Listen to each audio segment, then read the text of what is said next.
Antarctica is usually described as the last untouched wilderness on Earth, a frozen continent studied only for climate science and geology. But scattered throughout the historical record are strange gaps, missing documents, and unexplained decisions by powerful nations that hint at a more complicated story. Some researchers argue these anomalies are simply coincidences. Others believe they suggest something far more controversial, that Antarctica may hide remnants of a forgotten chapter of human history. If such evidence existed beneath the ice, it would challenge the traditional narrative of civilization's development. The real question is not just what might be there, but why exploration of the continent remains so tightly controlled. The Antarctic Great Silence. History is often presented as a steady, upward climb from primitive beginnings to the technological height of the present day. We are taught that Antarctica is a pristine, frozen void, a land where human feet never stepped until the modern era. But what if the void is actually a vault? There exists a concept known as the Great Silence. This is not a theatrical conspiracy of shadowy figures, but a cold, institutional instinct for self-preservation. Global governments maintain an undocumented agreement to filter and censor anything that contradicts the founding myths of our civilization. If the ruins of a massively advanced prior society were discovered beneath the ice, the linear model of human progress would not just bend, it would shatter. This silence is maintained through the strategic destruction of documents and the convenient labeling of anomalous structures as natural geological formations. The American entry into this institutional silence began with the United Cross. States Exploring Expedition of 1838, led by Lieutenant Charles Wilkes, a fleet including the USS Peacock, the USS Relief, and the USS Seagull, ventured into the Deep South. Wilkes was a man of intense discipline, a scholarly but hot-tempered officer, often described as a martinet. He successfully charted over 1,500 miles of the Antarctic coastline, proving to the world that this was a continent and not just a collection of icebergs. Under any other circumstances, Wilkes would have returned to Washington as a celebrated conqueror of the unknown. Instead, his return in 1842 was met with a court-martial and a public reprimand.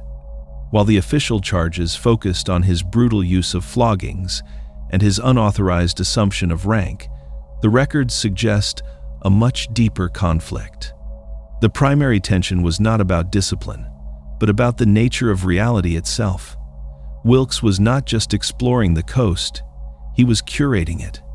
Upon their return, his own officers and the brilliant minds of the scientific corps began to whisper about what had been left out of the official reports. Men like the geologist James Dwight Dana and the conchologist Joseph Kutuai had collected vast amounts of data, yet Wilkes systematically edited their journals before they could reach the public eye. The grievances filed by his crew were startling.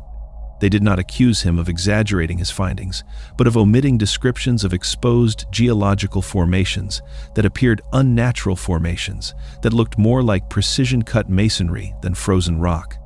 Wilkes utilized his absolute command to silence dissenting scientific observations, dismissing Kouthoui and suspending his own medical staff when they questioned his narrative. This era of suppression was codified in the legal case of Dinsman versus Wilkes. The Supreme Court established a precedent that a commander acting within his discretionary powers could not be held answerable for injury unless influenced by malice. This ruling did more than just protect a harsh officer. It effectively granted the state the right to redact any findings deemed a threat to national or historical interests. From that moment on, the American government possessed the legal and institutional machinery to ensure that if something impossible was found in the ice, it would never see the light of day. The Great Silence was no longer just an instinct. It was the law. The lost French records. While the American government was using the courtroom to curate the history of the southern continent, a more violent and absolute form of redaction was unfolding in Europe. The French contribution to the early exploration of the Antarctic was led by Jules Dumont d'Urville, a brilliant polymath whose career spanned the globe. Between 1837 and 1840, d'Urville commanded the ships Astrolabe and Zélé on a perilous mission into the ice. Eventually sighting the territory he named Adelie Land after his wife. He was not merely a sailor, he was a meticulous researcher tasked with producing a massive, multi-volume report that would redefine the world's understanding of the South Sea and the polar regions. The preservation of his most sensitive and unfiltered findings was cut short by a catastrophic event on May 8, 1842. Following public celebrations for the king at Versailles, d'Urville, along with his wife and son, boarded a train bound for Paris. Between the stations of Bellevue and Meudon, the leading locomotive suffered a sudden, catastrophic axle failure. The derailment that followed triggered a massive fire, fueled by the wooden carriages and the coal from the engines. It became the deadliest rail disaster the world had ever seen at the time, with fatalities estimated between 52 and 200 people. The horror of the Meudon disaster was compounded by a peculiar custom of the era. To ensure that passengers paid their fares and remained in their assigned classes, the carriage doors were locked from the outside. When the fire broke out, the victims were trapped within their compartments with no hope of escape. The intensity of the inferno was so extreme that d'Urville's remains were unrecognizable. He was eventually identified only by the expedition's doctor and phrenologist, Pierre-Marie Alexandre Dumoutier, who compared the charred remains of a skull to a plaster cast he had previously made of the explorer's head. This tragedy did more than just claim the life of a legendary navigator. It served as a functional redaction of the truth. Reports from the time indicate that d'Urville was transporting his primary expedition documents and raw field notes for final review when the crash occurred.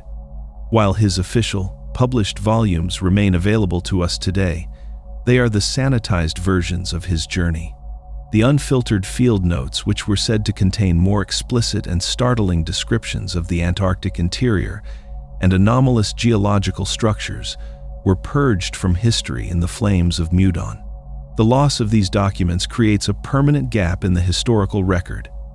We are left only with the maps and observations that the French state deemed appropriate for public consumption. The raw, potentially world-altering data concerning what d'Urville actually saw beyond the ice shelf vanished in a single afternoon of fire and twisted metal. It is a sobering reminder of how easily the most significant discoveries of an age can be erased, leaving us to wonder what secrets were considered too dangerous to survive the journey back to Paris. The Admiralty's hidden logs. While the Americans used legal tactics and the French lost their records to fire, the British Empire utilized the quiet, cold efficiency of the Admiralty to manage the truth. The British Ross expedition, spanning from 1839 to 1843 and led by James Clark Ross, is often presented as the definitive scientific survey of the Victorian era. The official accounts were methodical and focused on the safe, predictable topics of magnetism and marine biology. However, a significant discrepancy exists between what the public was told and what the raw crew logs actually contained. These internal records, filed with the British Admiralty, remained inaccessible to the public until the late 20th century. One must wonder why a government would hide mundane logs for over 100 years if there was nothing to see but ice. The internal logs contain passages that completely contradict the restrained, scientific narrative offered by Ross. Crew members and junior officers recorded sightings of geometric anomalies and structured stone in the exposed rock faces along the Ross ice shelf. These descriptions did not match any known geological weathering patterns. Instead, they suggested a level of regularity and precision that pointed toward intentional construction. By keeping these logs hidden for more than a century, the Admiralty ensured that only safe data entered the public record, effectively managing the global perception of the Antarctic interior. This pattern of suppression leads into one of the most persistent and unsettling themes in polar exploration, known as polar madness. Historically, mainstream science has dismissed the strange reports of overwintering crews as the result of isolation or the Fata Morgana effect, a complex mirage that can distort distant objects. Yet, an analysis of crew testimonies suggests these were not random hallucinations, but consistent observations of a specific architectural nature. A key example is found in Karsten Borchgrevink's Southern Cross expedition from 1895 to 1899, which was the first to deliberately spend a winter on the continent. While Borchgrevink's official records were hyper-specific about supplies and logistics, they became notably abstract when discussing the geology of the interior. A 1,903 Norwegian interview with a crew member, which remained untranslated into English for 60 years, describes a phenomenon called geographic fixation. According to this account, the men became obsessed with the conviction that they were seeing organized, unnatural structures beneath the ice. These visions were strikingly consistent across different individuals and entirely different expeditions. Men described massive stone walls, architectural grids that did not conform to any European style, and structured layouts that resembled the ruins of a sprawling civilization. The persistence of these reports suggests that polar madness may have been a label conveniently applied to legitimate observations of subglacial ruins to discredit the observers. If multiple crews from different nations and different eras were all seeing the same architectural grids and cityscapes, the probability of it being a shared hallucination caused by light refraction decreases significantly. The British Admiralty and other global powers recognized that if these observations were ever validated, the history of the world would have to be rewritten. Consequently, the logs were buried, and the men who saw too much were simply dismissed as victims of the ice. The Antarctic geological debate. The history of our world is written in stone, but in Antarctica, the handwriting of the past is being deliberately misread. Mainstream geology relies on a specific vocabulary to explain away the impossible. When explorers and satellite imagery reveal massive, right-angled faces of rock protruding through the ice, the establishment labels them as nunataks. By definition, a nunatak is simply a mountain peak that pierces through an ice sheet, often jagged and angular because the extreme conditions prevent snow from accumulating on its summit. This term acts as a convenient linguistic shroud, turning potential ruins into mere geological curiosities. To further explain the eerie precision found in the Antarctic wilderness, geologists point to processes like columnar basalt formation and frost wedging.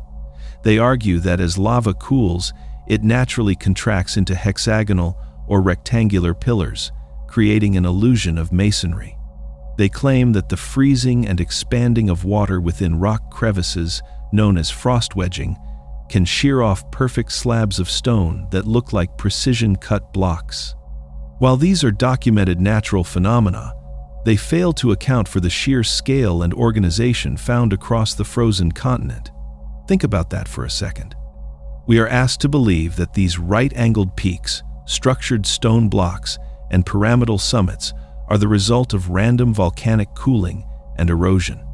Yet, when these formations are mapped across hundreds of miles, they reveal a level of spacing and planning that suggests intentionality. They do not appear in isolated, chaotic clusters as one would expect from natural volcanic activity. Instead, they follow the logic of a coordinated grid, appearing as the spires and supports of a buried empire rather than random mountaintops. The structural hypothesis suggests that what we are calling nunataks are actually the remnants of massive buildings. The hexagonal pillars of basalt are not cooling lava, but the architectural supports of a civilization that understood geometry on a monumental scale. Even the pyramidal peaks, often dismissed as the product of glacial erosion, bear a mathematical regularity that defies the messy, entropic nature of wind and ice. The geological debate is not just about rocks. It is a battle over the definition of human history. The most damning evidence against the natural explanation is the uniformity of redaction we have seen across the American, British, and French empires. It is one thing for a single government to misidentify a rock formation. It is another entirely for three competing global powers to independently decide to hide, edit, or delay the publication of these specific geological findings for over a century. There is a shared understanding among these institutions regarding the threat posed by Antarctic architecture to the established historical timeline. If these were truly just natural rocks, there would be no reason to treat them as state secrets. You do not hide a mountain unless that mountain is actually a monument. The Great Silence exists because the stones of Antarctica speak a truth that the modern world is not yet prepared to hear. The impossible Piri-Reis map. If the Great Silence is the lock on the vault of history, then certain artifacts act as the key. One of the most mind-bending examples is a piece of gazelle skin parchment compiled in 1513 by the Ottoman Admiral Piri-Reis. This map is a central pillar in the argument for a forgotten era of global exploration, as it depicts the Atlantic Ocean, the coastlines of Africa, and South America with startling detail for the 16th century. However, it is the bottom of the map that challenges everything we think we know about the timeline of human civilization. It shows a southern landmass that many researchers interpret as the coastline of Antarctica, drawn centuries before the continent was officially discovered. The mystery deepened in 1966 when Charles Hapgood published his bombshell work, Maps of the Ancient Sea Kings. Hapgood proposed that the Piri-Reis map was not just a lucky guess, but was based on much older source maps dating back thousands of years. His most startling claim was that the map depicted the subglacial topography of Queen Maud Land. This means the map shows the coastline as it would appear without any ice. This specific configuration of the land was only confirmed by modern science in 1949 through seismic sounding technology. The implication is staggering. It suggests that an advanced civilization, possessing high altitude or even orbital mapping capabilities, charted the continent before it was ever covered by the ice sheet. Mainstream scientific consensus characterizes this subglacial claim as a disproven 20th century hypothesis. Cartographers like Gregory McIntosh suggest that the supposed Antarctic portion of the map is likely just a continuation of the South American coastline, specifically the coast of Brazil, bent and distorted to fit the available space on the parchment. They point out that the map's own inscriptions state it was based on Portuguese and Colombian sources, which were focused on the Americas rather than the South Pole. Furthermore, the current geological paradigm insists that Antarctica has been glaciated for millions of years, making an ice-free mapping by any known human civilization chronologically impossible. Yet, the persistent visual similarity between the map's southern coast and the subglacial seismic profiles of 1949 continues to fuel the theory that the Great Silence is designed to obscure a cycle of advanced human history. When you overlay the Piri-Reis map with modern maps of the landmass hidden beneath the ice, the correlation is too precise to be dismissed as a mere coincidence or a cartographic error. It suggests a level of geographical knowledge that should not have existed in 1513, let alone in the ancient era when the original source maps were supposedly drafted. This artifact forces us to confront a difficult choice. We can either accept the mainstream explanation that a 16th century admiral accidentally drew the subglacial profile of a hidden continent, or we can consider the possibility that a global, seafaring civilization mapped the world during a different climatic era. If the Piri-Reis map is accurate, it proves that Antarctica was known and surveyed long before the Great Silence was enforced. It points to a time when the ice was not a barrier, but a foundation for a society that possessed technology we are only now beginning to replicate. The map is more than just a drawing. It is a blueprint of a history that has been systematically erased from the world's memory. The final Tartarian vault. To understand why the Great Silence is so fiercely maintained, We must name the ghost that haunts the halls of modern academia. This is the missing piece of a global puzzle, the Tartarian Empire. According to a growing body of researchers, an advanced global civilization existed until as recently as the 19th century. This society was not destroyed by a slow decline, but by a sudden, massive cataclysm, often referred to as a mud flood. This event supposedly buried the lower levels of grand buildings worldwide and allowed for a systematic reset of human history. While the rest of the world was cleared, repurposed, or demolished by the victors of this reset, Antarctica remained out of reach. It was flash frozen and preserved, becoming the ultimate vault of a forbidden past. The narrative of Tartaria suggests that while evidence of this civilization was scrubbed from the inhabited continents, the extreme conditions of the Deep South protected its most advanced achievements. Proponents of this hypothesis argue that beneath the miles of ice lie entire urban centers frozen in time. These are not primitive settlements, but grand cities featuring the same neoclassical and ornate architecture found in the oldest parts of London, Paris, and Washington. However, the structures in Antarctica are believed to be pristine, far exceeding the quality of the buildings left behind in the post-reset world. The implications of such a discovery go beyond mere architecture. It is theorized that these frozen cities contain the remnants of advanced energy systems and communication grids that operated on principles we are only now beginning to rediscover. This is why the modern elites, the maintainers of the Great Silence, are so desperate to control access to the continent. They are not just conducting weather experiments, they are working to recover and reverse engineer technology that was once common knowledge. If the ruins of a global advanced civilization were officially acknowledged, the legitimacy of every modern national history would vanish overnight. This framing reveals that the global suppression of Antarctic data is not a theatrical conspiracy, but an institutional necessity. Our current societal hierarchy is built on the evolutionary model of progress, the idea that we are the pinnacle of human development and that those who came before us were primitive. If the ice reveals a society that was more advanced and more unified than our own just 2 centuries ago, that model of progress crumbles. The Great Silence exists to protect the status quo from the shock of a superior reality. Antarctica stands as the silent witness to a history that was never supposed to be remembered. It is a repository of a global heritage that was forcefully taken from the public mind. As the ice continues to shift and melt, the physical reality of the Tartarian vault becomes harder to hide. We are approaching a moment where the institutional instinct for self-preservation will collide with the undeniable truth buried beneath the surface. The vault is cracking, and when it finally opens, the story of humanity will have to be written from the beginning. The modern Antarctic Treaty. The chaotic suppression of the 19th century, marked by court-martials, burning trains, and hidden naval logs, eventually evolved into something far more clinical and efficient. In 1959, the global powers transitioned from a competitive race for the South to a unified front with the signing of the Antarctic Treaty.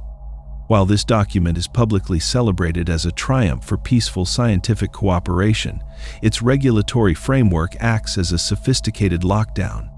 It effectively established a global cartel over the continent, ensuring that no independent investigation can ever take place without state oversight. Under the terms of this treaty, any expedition must be sanctioned by a signatory nation, and research is conducted almost exclusively by government-funded institutions. This creates a deliberate bottleneck of information. Any discovery of architectural ruins or impossible geology is intercepted at the institutional level long before it can reach the public. The modern mechanism of the Great Silence does not require the dramatic destruction of physical papers. Instead, it relies on a system of digital filtering and strict non-disclosure agreements for all scientific personnel. Scientists working on the ice are bound by legal and professional threats, ensuring that if they see something that contradicts the official narrative, it stays on the ice. This inward-directed silence suggests that the real threat is not what might come from the stars, but what is already beneath our feet. This concept, sometimes called the silence error, posits that the global obsession with monitoring the void of space is a distraction. The true silence is directed at us, the inhabitants of the surface world. By keeping the masses ignorant of the vault beneath the ice, the current global hierarchy protects its own legitimacy. If the ruins of an advanced, pre-modern reality were acknowledged, the founding myths of our civilization would be exposed as a fabrication. The investigation into the anomalies of Antarctic exploration reveals a consistent pattern that cannot be ignored. From the redacted reports of Charles Wilkes to the perfect subglacial accuracy of the Piri Reis map, the historical record is full of missing data. Whether we call this lost civilization Tartaria or a forgotten pre-glacial precursor, its existence poses a fundamental threat to the modern historical paradigm. As long as the Antarctic vault remains inaccessible to independent forensic scrutiny, the true history of the human species remains buried under miles of ice and a centuries-old agreement of silence. However, the clock is ticking for the maintainers of the Great Silence. As the climate shifts and the ice inevitably melts, the physical reality of the continent is becoming harder to hide. We are approaching a moment where the physical evidence will overwhelm the institutional gatekeepers. The global institutions tasked with maintaining this silence will face an unprecedented crisis of legitimacy as the frozen past begins to thaw. No treaty and no non-disclosure agreement can stop the movement of the Earth itself. The vault is opening, and we are hurtling toward a historical reset that will change everything we thought we knew about our world.